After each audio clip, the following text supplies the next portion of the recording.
You don't have to be the best of everything, but you do want to be remembered as somebody that is, heads down, moving the ball forward, solving problems, making the hurdles where they need to be made.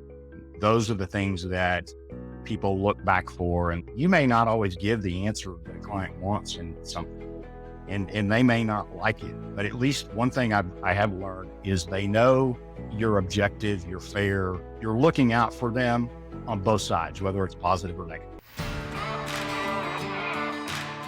Welcome to the Land Department Podcast. The state of land and energy as we see it. Brent, it's always good spending the afternoon with you, and now you've got your duck hunting buddy along with you for this show. It's gonna be a fun one, man. Yeah, for sure, man. Mr. Barclay, thanks for joining us. Happy to, and I appreciate the invite, Brent and Cleo. Yeah. Turns out he's we're kindred souls, man. He's the kind of guy you can call last minute for a duck hunting trip, and he'll be there. And I've been known to do the same, so we share that in common. But the other thing we share in common is we work together in the same profession. Talked to Barclay. I had this idea of just something I wanted to explore, kind of wanted to talk about. On my side of the business, we deal a lot with independent landmen and consultants, and it's just really kind of cool to see how people fit in, how people thrive, and from different perspectives. So asked Barclay if he'd want to come in and visit with us today, and he was gracious enough to say yes. He's also the reigning HAPL Landman of the Year. Well deserved. Only for another month, one more month, and then I hand off the baton. Awesome. So Barclay, thanks for joining us, man. Why don't you let's just jump in. Maybe tell us a little bit about your background and your history and kind of what got you to today. Sure. There is a funny story because there is no oil and gas in my background from family perspective. And I stumbled into a PLM program at the University of Mississippi 30 years ago, and dove in and never looked back. Spent 20 plus years in-house with various independent companies, doing in-house work. About 50% of that has been on the business development side, A&D side, within companies, try to grow companies, acquire assets, divest the land yap that we weren't interested in, and then move along those processes just to grow. And, the last 5 years, after I left my last employer, Baytex Energy, started consulting, had ideas of going back in-house, and that just hasn't transpired yet. And I've been consulting and working half business development, half other projects within companies to help them be more efficient and help them finish projects and some cleanup things, some, like I said, divestment things. Really working on the same stuff I've done for in-house over 30 years. So. Yeah. And that's what was interesting, from our standpoint, a lot of the folks that, a Dudley Land Company are connected with and work with are independent contractors and folks that, a lot of them that want the opportunity to go in-house, to maybe work their way into, an employee role as an independent.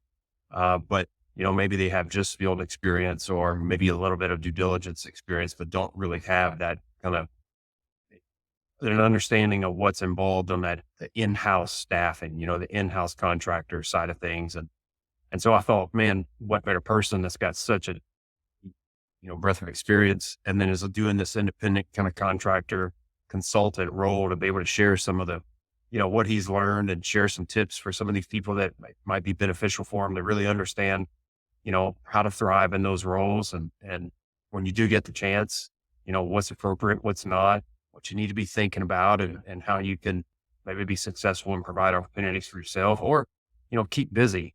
Really, frankly, that's the biggest thing as an independent. If you're not billing, you're not bringing home a dollar. So, the more prepared you are for that, the busier you can be. So, I thought he just had great experience and look forward to the conversation today. Absolutely. And it's, fortunately it is about staying busy and, that's sort of your first priority, but it also is about finding quality projects that you enjoy doing and enjoying the business. Most landmen that they're out there, they're in it because they have fun, they like the versatility of the projects, and trying to keep that in mind while you're working or looking for something else. And I've been fortunate, even between permanent jobs, to have stayed employed and or found other work to fill those gaps when the time needed, which is an industry that is unique in that, and that we do have that opportunity when things get slow down. One of the things, though, to think about that in this is, as you're looking for more work, you really need to know what you're good at. And field guys, they're good at running title. They're good at usually talking to people and conversationalists. But you do need to know the skill sets that you're good at, because that is part of your second nature of what you do every day. And so when you're doing projects, those are the things that should come naturally to you. And when you bring those things in house, you want to bring the things that are second nature to you in house, because that's what those skills, that's what they're looking for. And then you build on that to learn new things. Yeah. Yeah. I mean, I think that's knowing. Oftentimes what people take for granted is when they are in these types of roles, they're being brought in because of a skill set or because of something that, internally, the land staff just doesn't have the bandwidth for, or, they've got a hiring freeze or whatever it may be. So, knowing your skill, knowing what you're confident with, that, you can convey that, and it's okay to convey that and understand, hey, this is where I fit in. This is how I can contribute. And, maybe if you're a part of a team, understanding the strengths of everyone else, right? And it's okay to say you don't know something, because then the rest of your team, the people that you're working with, can, y'all can figure out how to accomplish what you're trying to get done. So, I mean, I think first and foremost, going into it, whether you're have an in-house background, or, a field background, or somewhere in between, knowing what you're starting with, and understanding where everyone else on the team, what they can contribute, is a big deal. It's kind of the first step. Absolutely. Absolutely. Yeah. Absolutely. And be confident in the things know your skills, like I said, but be confident in the things that you're good at, and know your limitations. Be honest about your limitations. We don't all know it all. We learn something new every day. I learn stuff all the time after 30 years, and I've taught guys that have 20 years more experience than me things that they hadn't done before. And so you're constantly learning, and that's what's enjoyable about the industry, is that there is always something new around the corner that you haven't done before, and be it working in one state and moving to another state, or everything's different. Everything's different, or just a trade that is that's unique and different than any other deal you've done. And from a field perspective, it could be a new oil and gas lease that you hadn't run across, or new provisions you hadn't run across. As simple as that. But you're always bringing those skills that you've learned, be it from the field. You need those same skills in house. Because as you're a project manager, especially, this, Brent, as you're managing people in the field, what you expect to be delivered, and your in-house guys are managing, your teams or teams like yours, and they're expecting that information coming in to be accurate and concise and easy to read and easy to pick up, so that it can just move through the food chain, through the progress of getting ready to drill a well. Yeah. Barclay, do you have an example of something that, you're really good at and you've brought in-house, but then also an example of maybe a limitation that you have, and how you backfill that with a professional that complements the skills that you're good at? Yeah. I mean, one of the things I've gotten good at over the years, and it's taken time, is really sort of scheduling and planning, and, forecasting. Hey, we want to do this. We want to accomplish by this many weeks or months, or whatever the time period is. And then building back the resources that you need in man hours, man time, to do that. If you've got, if you're doing a leasing program and you need to lease, 10,000 acres somewhere, and, you can kind of gauge how many tracks you have. Versus if you're doing a due diligence project and, you've got, um, 1,000 100 wells. units to review, 1,000 wells, 100 units, whatever the case may be, and then putting that down into a schedule of man hours, how long it's going to take each person to do it, and then just sort of breaking that out. And I do that. I've gotten really good with spreadsheet work, and which is what most landmen should do, and just putting that down to a denominator and saying what that needs to look like, and then you can give that to a client or your project manager or your boss and say, hey, here's what I think we're going to need. We're going to need X number of landmen to accomplish this. It's going to take them all this amount of time. And you gauge that by, you use your own experience by saying, hey, I think it would take me X number of hours or X number of days to review one of these. And, okay, if I'm a B plus person and my average players are B minus people, then I may add in a little bit extra time. Or you're going to run it some more complex reviews of units, or even buying leases. You may find a hard lessor that isn't easy to negotiate with. Take a few weeks or a month to negotiate a lease with them. And so, as you're running through those things, you're using your experience and the things you've done, and extrapolating that to a team of people to come up with an answer in your planning process. And once you put your plan together and you line all that out, it's then about execution, and then monitoring that execution over the life of the project within, week 2, week 3, week 4, as things get kicked off. Are you on schedule? Are things going as you planned, or are you ahead of schedule, or, what's the case? And so constantly monitoring those things and keeping up with those things, I have found I've gotten pretty good at engaging the time of those things. Like from an in, there's a couple things there that are important from a client's perspective, right? The importance of planning when you bring in a group of consultants, right? You bring it in for a corp dev type project or whatever it might be.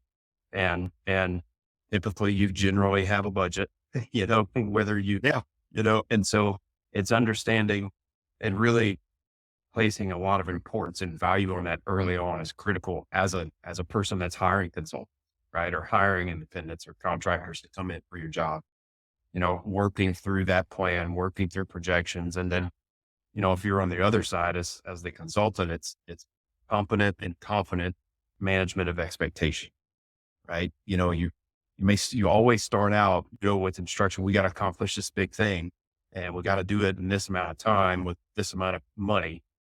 Well, then it falls upon you as a contractor or consultant to say, okay, well, here's what's involved. This is what I think it's going to take. And maybe we can't get, your priority 3 and 4 done, but we're going to focus on getting, 1 and 2 knocked out with the resources we have now. And if you're just saying that off the cuff, doesn't establish confidence. But if you can rely on your experience, rely on what you're very knowledgeable about and what you've worked on, and speak with confidence and show your work, but then you can manage those expectations and help inform your client. And as a client, maybe then you can take that to your boss and say, hey, look, we thought it was going to involve this, but we didn't consider that. So that's a huge part of starting any job. If you start off on the wrong foot, it's just hard to catch up, from that. And it's really hard to make up for that. So, and that's kind of brings us to one of the next things we want to talk about is like understanding your client, understanding where you fit in, understanding the job, like who's your audience, Barclay, what if you're like, how do you handle that, when you're going in, to a consulting role at maybe a new client or a new office or something like that?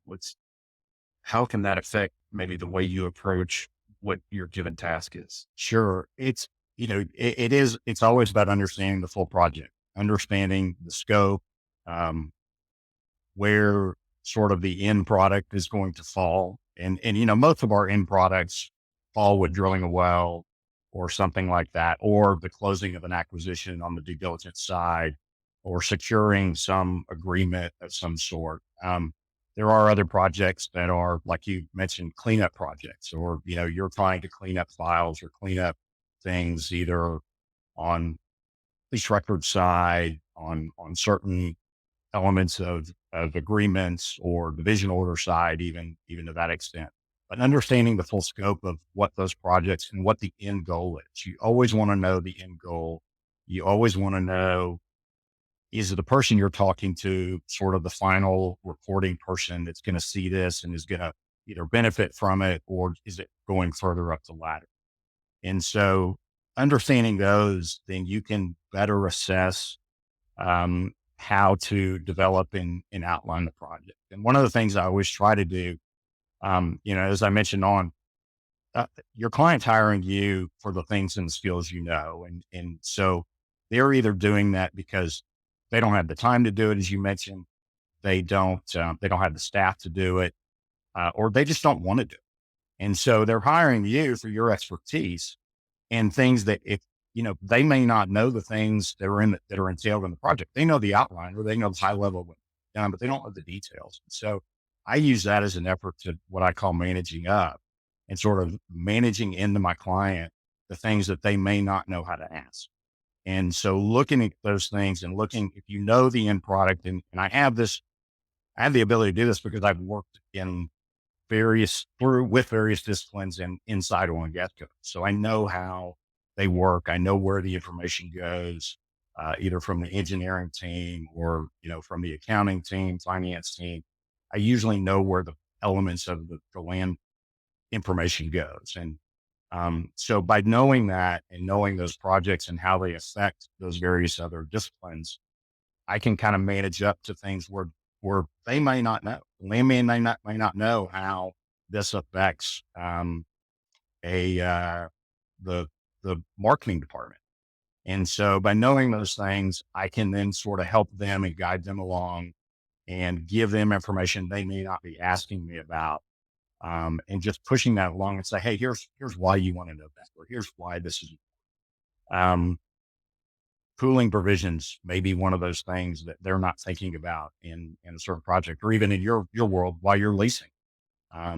It's not so much in in like a Louisiana or Oklahoma, but in Texas, pooling provisions can be a big deal. And so you kind of want to understand and know those. And those are areas where, as a field landman or a project manager in the field, you can help them along, where if you've got a young in-house landman or a landman that hadn't worked Texas, working a Texas project, you can guide them along and push that information up and help them frame to where they're more successful, and their developers or their development department on the drilling side or production side can be more efficient in developing the field or a field. Yeah, I think that's a great point to make. If you're on the flip side, you're the in-house side and you're bringing in a group of people to help with whatever it might be, the more information you can share with them about what is this for,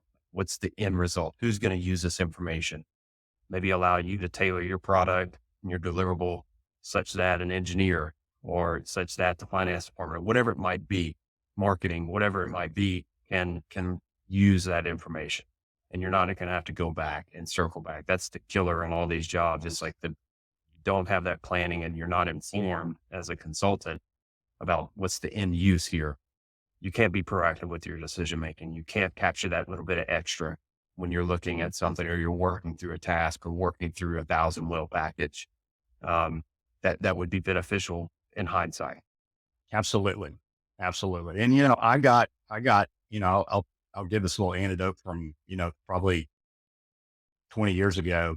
Was asked to put together a forecast and a budget for buying some leases on a prospect and go drill a well. And I put it together, and, I was a staff landman at the time, and I put it up the ladder and all the different components of it. We were having to do a farm out. We were having to buy some leasehold. We were having to buy some ground floor leasehold. We were have to buy some HVP leasehold. Put it all together, put a budget together, passed it up, and it sort of fell on flat ears. And I had to present to our president at the time saying, hey, here's a project we want to do. This is what I think it's going to cost. And man, I got like just deaf ears. Like there's no way that's going to cost that much. And this is part of the confidence that helped me was, yeah, it was a crush. They were like, we can't do that project. It's going to cost too much. We're not going to do it, or you're going to find a cheaper way to do it. Little by little, we started doing it and we put it together. And man, I think I was like $50,000 off my budget. And so, which was very small. It was, call it 5% of my budget that I was off. And that's what it ended up costing us to do it. And so they piecemealed it together and we did little bits and pieces of it here and there. But at the end of the day, that, said, hey, wait a minute. Okay. I got chastised for that. Yeah. But at the end of the day, I'm vindicated. That's kind of where it landed. And so those are things that over just out of experience you get that you determine and find out that, hey, I can do this. I am doing it. It's all a guesstimation to some extent, but the better you can guesstimate, the better that is. And remember, we're doing the same thing that an engineering team is doing on forecasting the total production of a well. When you look at ultimate recovery of an oil and gas well, they're forecasting a line and they're saying, hey, this well's going to do, it's producing 2,000 barrels a day now, and it's going to do, 500,000 barrels and 10 BCF of gas at the end of its life. And they're forecasting it based on the things that they know and the experience that they have in their industry. And we're doing the same thing, just on a different commodity. Yeah. We're doing it on land and on time and on those sort of things. Yeah. So, it's the same work, and you're just applying it to a different element. Yeah. Well, if you're talking about like a project, right? And landmen in general hate to forecast, how long is this going to take? Well, I don't know. How long is the ball of string? I don't know until I line it out, but as difficult as it is, you have to do it, and it's a necessary evil. Everything is dependent upon, a turnaround, and the clock's always ticking. But one of the things that kind of go into that is understanding, okay, what systems, what tech, what's the deliverable, what access to information might you have access to? What are some of the considerations when you're going into one of these projects, whatever it might be? What are the things you need to be asking, looking for, maybe understand and factor into, all right, this is what's available to me to accomplish this task, and then therefore establish a timeline? Sure. Some of that is, if you're doing a leasing project, do you have access to online courthouses? Do you have access to some of that public information? If you're dealing with a due diligence project, do you have access to, well, everybody has access to public production data, but what do you need to do to evaluate and look at that production data? Is that part of the criteria? Generally it is. You're looking to make sure things are maintained, production's been maintained. So those data sources, be it the Railroad Commission, be it some of the third party products that are out there that you can use that are subscription based. Do you have access to those? Does your client provide them, or do you have a personal membership of those things? And so, those are the things you want to be familiar with. And, for Texas, you want to be familiar with the Railroad Commission, how to look up data, how to use that sort of thing. So those things are very important to the skills. And again, that's part of the skill set of second nature to a landman. You need to know those things. Not everybody understands production data, comes out of a well and those sort of things, but dates and those are things you should be skilled at, as a landman. You want to be familiar with, if you're going in-house and working for a client, you want to be familiar, understand what systems they're using. Are they using what third-party land system are they using? Or are there other things that you need to know that you're not aware of they have in-house? There's lots of products out there. We talked about Excel briefly, but you need to be really skilled in Excel for data management and data organization. Like I said, I use it just for planning, but at the same time, all of your data and all your systems have mechanisms to dump into Excel or to Yeah. access. And so having the skill sets to know how to manage those and use those and manipulate data in those and build your own reporting out of those is very important. And then understanding what your client wants to see. And I've had clients that I built reporting for that I still use to this day. Some element of it, we may have little tweaks or changes, but it's stuff I've used just in the past.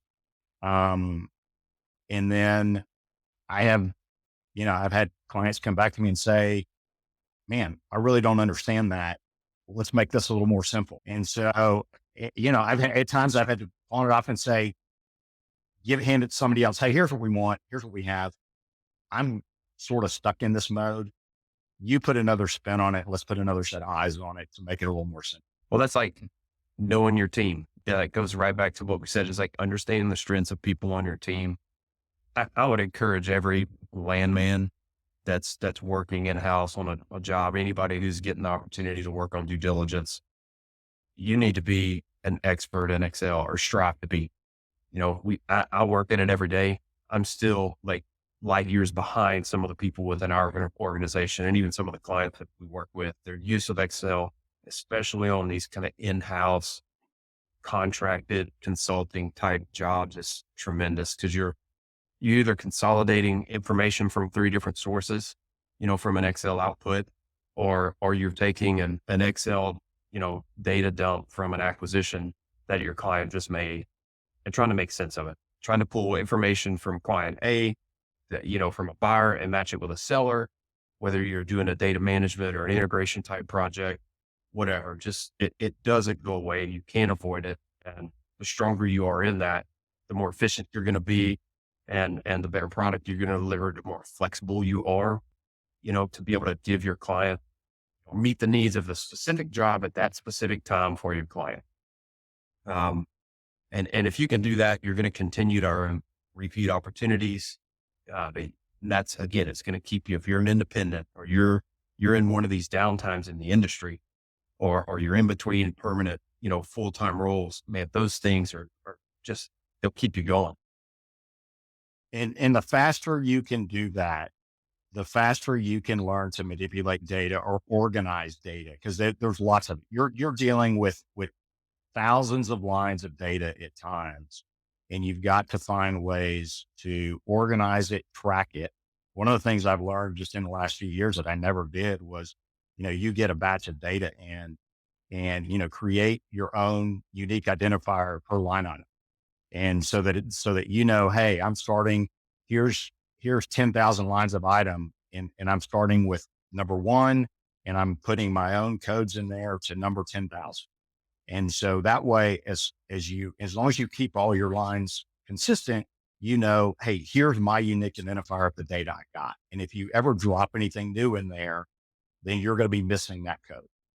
And so as you start looking up things and you start comparing notes, doing either through VLOOKUP or from what other avenue of you do to compare various spreadsheets and stuff, you always know if you have something new pop up by that number. And that's something I never really thought of doing until probably just recently on projects over the last few years. And so something I learned from, a colleague. Like I said, I'm like you. I'm somewhat proficient in Excel, but I've got colleagues that are, just leaps and bounds ahead of me that they're programming, they're doing macros, cast macros in Excel and, that are beneficial. And, again, as landman, and you mentioned this earlier, we're always working for, the job and looking for the next job. But just because you get fast at something and you can accomplish something faster, all that does is give you credibility to do the next thing. And it pushes you along and it gives you the credibility with clients to say, hey, I can give this to him. He and a team, if it's not just me, they can knock this out pretty quick, or I know he will lead the team to knock this out in a time efficient. And so you don't always want to worry about the length of time of the project. You want to make sure the project is quality. You're delivering a quality project, a quality product, and that your client gets what they're looking for. And like you said, if you can't accomplish all of the tasks in a given time or budget, which is very important, figure out the things you can do well and focus on getting those things, communicate that to the client and get that in. And, that brings up a whole different avenue of communication. Communication is vital across the spectrum. And we could probably have a whole nother podcast. We can touch on it here on communication, but, those are things that we really, you need to be good at and communicating and understanding, communicating the data, communicating what your team is doing, communicating how far along you are in a project, communicating pitfalls or hurdles that you run into. Always keeping that open line of communication that with, both downstream and upstream. And the upstream part, again, I'll go back to is managing up, is keeping people aware when needed. There are times when they don't need to be aware, but if it's vital, then, and it's causing a delay in the project, or it's causing a turn in the project, then yeah, absolutely. You need to keep those channels of communication and information flowing, between folks. Yeah. And which you tend to see, sometimes when are doing these bigger in-house type projects, you get in, you establish what you think is your timeline, and you start, right? And metrics on progress are huge. You might not always have an audience with your client every day. They brought you in because they're short staffed or they don't have time to do what they brought you in to do. So establishing good tables, good metrics, good projections. You may have a projection, have an idea of what you may be facing when you start the job. That changes 2 weeks later, once you get into the reality of what I'm facing, 2 or 3 or 4 weeks later. So if you hope not, but it can. Absolutely. You anticipate you're going to have all the greatest information. The reality is sometimes you don't, and you have to show your work, for lack of a better term. Like, hey, this is what we expected. This is what we thought. Now we're beyond the first 4 or 5 or 6 or 8 days of startup. Now we're at what we feel like is in a rhythm. This is our process. We've documented our process, and hey, it's taken us, 2 days longer per unit than we anticipated. And this is why. And you're not going to be able to maybe have access to your client every day to tell them that. But when you sit down for your weekly, or your client swoops back in and says, okay, where are we at? Are we ahead of time or ahead of schedule, behind schedule? You need to be able to say why and show that. And if you're doing all those things, it portrays confidence. It shows that you're not blowing smoke or you're not just dragging your feet. It gives them confidence that, okay, yes, I can take what they said and what they're telling me down the hall, to upper managing. I'm managing up. Again, it's giving your client the information they need to be able to support what you're going through when they may not be, working side by side with you. Totally. Yeah, it's a big deal. I really want to kind of talk about, what is all this about as an independent, right? As someone that's coming from the outside looking in, and it's really you're interviewing for your next job, right? You always start a project and if you can accept the fact that you're working yourself out of that job, and treat it as an interview. I mean, what can you say about just the general attitude? It's like, some people get down on doing contract work or whatever. Like what advice can you give for just the right attitude to have when you're working these projects? Just stay positive and be appreciative of the opportunity. As you indicated, the last sort of your last report or your last thing you turned in is your final product, and it's what you're last remembered by.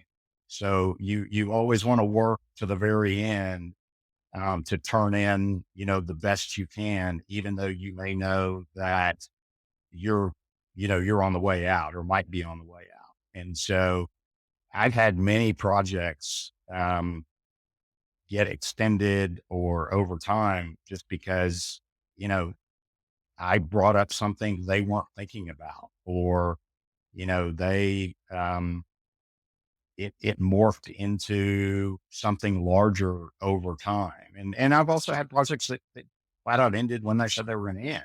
So, it happens. So you be happy, and most of the time you'll get called back, or they'll say, "Hey, we've got something else." And if you're available, great. And if not, you've probably moved on and found your next best thing because you're in demand. And so, you've got other people out there that know your skill sets and know they want you. And, you're in the free agent market, you're going to go to the next opportunity. It's all about, I guess, really boils down to just generating value, whether it be, in the bigger picture for the job or just as a participating member of a team. You don't want to float through because the job's going to end either with you or without you. You know? Yeah. You want to be the most efficient in adding value person on the team. And you don't have to be the team lead to be doing that in a project, or you don't have to be, um, the best of everything, there, but you do want to be remembered as somebody that is, heads down, moving the ball forward, solving problems, and making the hurdles where they need to be made in the time. And so, those are the things that people look back for and look back and say, "Hey, yeah, he's a great person to do." And you want to be reliable, reliability and consistency. You may not always give the answer that a client wants in something, and they may not like it, but at least one thing I have learned is they know you're objective, you're fair, and you're looking out for them on both sides, whether it's positive or negative. Hey, here's something that's going to help you, or here's something that you need to watch out for as you're doing this. And so those are the things, I did a project some years back, and, um, we had identified a bunch of drilling obligations that were happening, and client kind of knew it. Um, but they didn't know the extent of it. And, that whole idea, just bringing that up, morphed into us having to look at, uh, all the drilling obligations, which was sort of a side project. And then it morphed into things I did in my past career, where I took um, a checklist for a drilling schedule. I took a drilling schedule and I took a checklist of all the things that need to happen before you spud that rig, from a landman's perspective, from the land department's perspective. So I have a list of 25 some odd things that have to happen before my driller can say, "Are you ready to spud?" And I turn that into a drilling schedule. And so I said, "Hey, you're telling me you're going to drill the Broussard #1 on this date. That's when I'm targeting to have my checklist of things done. And so I'm not working on anything else but the Broussard #1. And after that, I'll work on the next well." And so I would give them my schedule of things I was doing, and they could see what I'm working on. Operations see what I'm working on and what my team's working on. That was my order. And if something changed from their perspective, then they needed to come let me know. And so we turned that project into, we created that list for a client and gave them 2 years of drilling obligations. And then what we knew was done in that checklist. And so we gave them, for every well, and it was for every unit, a well that needed to be drilled in a unit, we gave them the items that we thought were done in that checklist, and then gave them a 2-year drilling obligation list. So one of the things that what evolved out of, again, managing up, "Hey, you don't know you need this, but you're telling me you're concerned about drilling obligations. We're going to help you out a little further, and we're going to give you the things that your team's going to need to get ready to drill these wells over the next 2 years." Yeah. Well, you establish trust. You establish trust that, created value. And oftentimes you're exactly right. It happens so often. You get into something, you're working through it. And maybe you had an initial objective, but as you work through that, you start identifying, what about this? What about that? And that asking those questions sometimes requires you to get outside of your comfort zone a little bit. It's like, oh, hey, I'm Totally. here for a task, but speak up, create value, understand, get outside the comfort zone of your project, understand what your skill set is and what you're confident about. And, just ask the questions. Hey, have you thought about this? Have you thought about that? If you do that, and most And often, that whole project transcended into, next thing I know, I got project engineers calling me, looking through my list, and I'm now outside of my Landman comfort zone, and not so much mine, because I'm working in-house, you're dealing with all disciplines, but it's part of that aspect that you're not just always dealing with Landman. So you've got to understand that lingo a little bit. It's a little harder as a true consultant, but you do want to familiarize yourself with those sort of things. And so then, when you got engineers calling you now and you're having to talk their lingo and tell them, hey, here's what I no, here's what I know. Here's the number. Here's the count, because they're then converting all that data you're giving them into their reports, into their forecasting and their budgeting. And they're doing the same thing you did on the front end of the project. They're now doing on the development of the project, and they're using your information. So it goes to show the vitalness and the importance of what the land department and the land guys are doing on the front end, to where that transcends through the whole department and all the different disciplines. And so you want to get out, back to kind of some of the first points we made, you want land to be your second nature. You're doing that with your eyes closed. You can direct that with your eyes closed. And then you want to be able to learn new things, get out of your comfort zone, to do more things, so that as you're doing those, you become more valuable to an organization, and they know that, hey, yeah, he's a landman, but he does know what the rest of the group and the rest of the company and the rest of the departments do. And so by having the ability to build your reporting around that mindset, that it's not just being looked at by landmen, it's being looked at by other disciplines throughout an organization. You want to be able to do that and build your reporting to where, if you're giving it to a land person, it's going up the ladder, and an engineer can understand it, an accountant can understand it. They don't like to see a lot of fluff. They don't want to see all the land fluff. They like charts and graphs and bar charts and, things that move. And so, that gets back to your technical skills, that your reporting should be dynamic. It should be evolving as you progress. And so as new data comes in a spreadsheet, and you have that tracking mechanism, you want your charts to move as you're updating. And so that when you're going in and meeting and your person's dropping in at the last minute saying, hey, yeah, I got 10 minutes, give me an update, that you can go flash that update up there and say, hey, here's where we were yesterday. Here's where we are today. We made great progress. We're on par, or we're a little bit behind, or whatever the story is.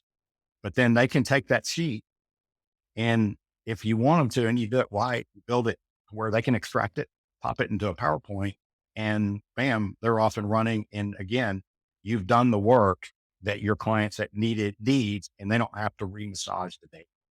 It's, and that's part of working together with a client too, is, hey, how do you want to see this? How does everybody up the ladder want to see it? What makes it clear to not just you, but to everybody in the organization, so that everybody understands the same thing, and your client's not having to recreate the wheel of the work that you did. Yeah. I mean, that's, hey, if you can put it in a beautiful PowerPoint, boy, they just love it. I mean, that's really, ultimately it's all the grounding that happens, at the project level. It has to turn into a deliverable, and it's got to be memorable, and it's got to be easy to use and easy to interpret. And if you're thinking of what you're doing in that way, it puts that at the forefront. Yeah. It's got to be right. We got to focus on everything getting done, and we got to deliver, but it doesn't end there. Getting it done isn't enough. It's presenting and telling a story in a way that makes sense, and keep going back to it, but it just creates value. You're creating value for yourself.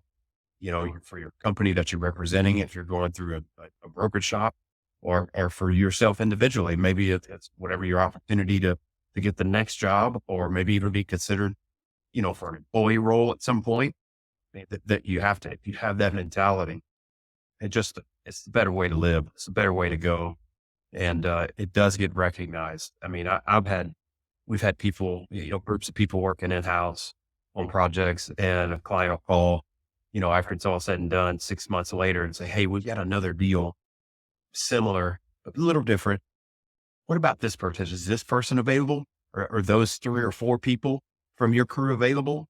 And that gives me a great opportunity to say, "Yeah, but man, their day rates have gone up so much." No, but it gives you an opportunity to give them an attaboy, call them up and say, "Hey, listen, you did everything right. You represented yourself right. Product was represented properly, and it was recognized, because they're asking about you." And then they're right on to the next job. We're able to get them in there and they can work, and it all goes to the trust and them expressing their value and the product and the deliverable being on point. So, and that's really everything. It's just pride in what you're doing, understanding your skill set, understanding where you fit in, understanding the needs, the circumstances of your project, understanding the perspective of your client. Am I working for a major? Am I working for a small independent?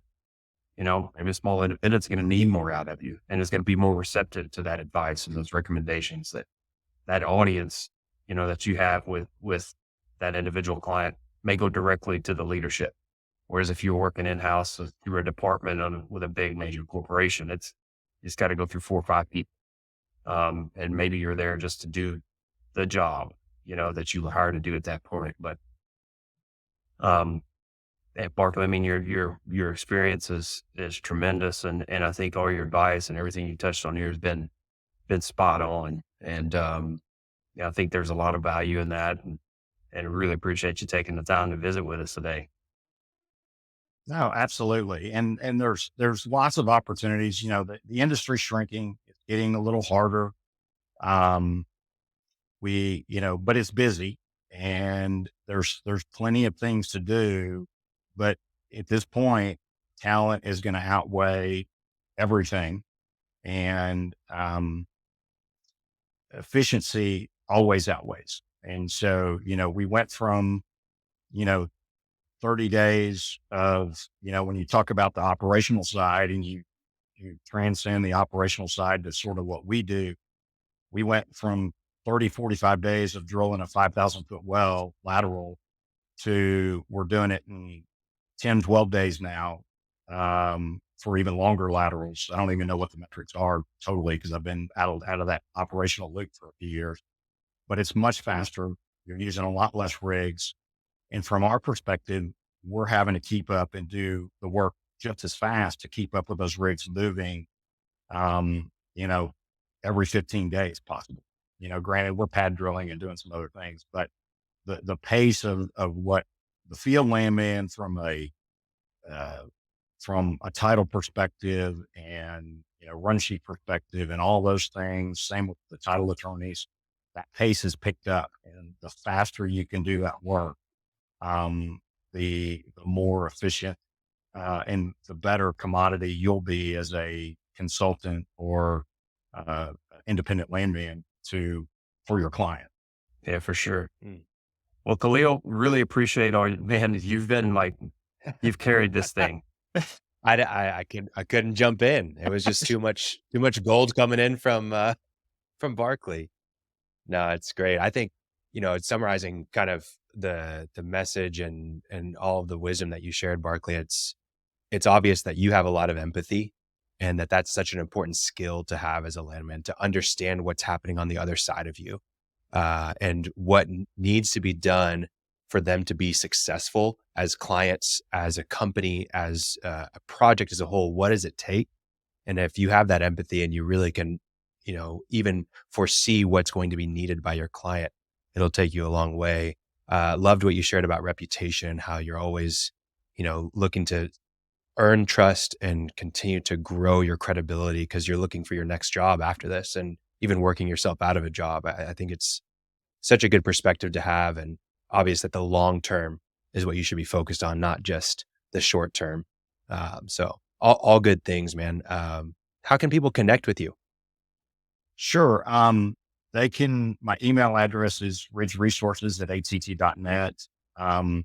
They can contact me through LinkedIn. I have a LinkedIn page that's just Barclay M. Ridge, myself. And so you can reach out to me there, and we can connect either one of those two ways, and next phone call, have a chat, whatever the case may be. And if you need help with something, or looking for just advice on things, I'm always happy to help and share, because that's an important part of our industry, is sharing experience and doing that.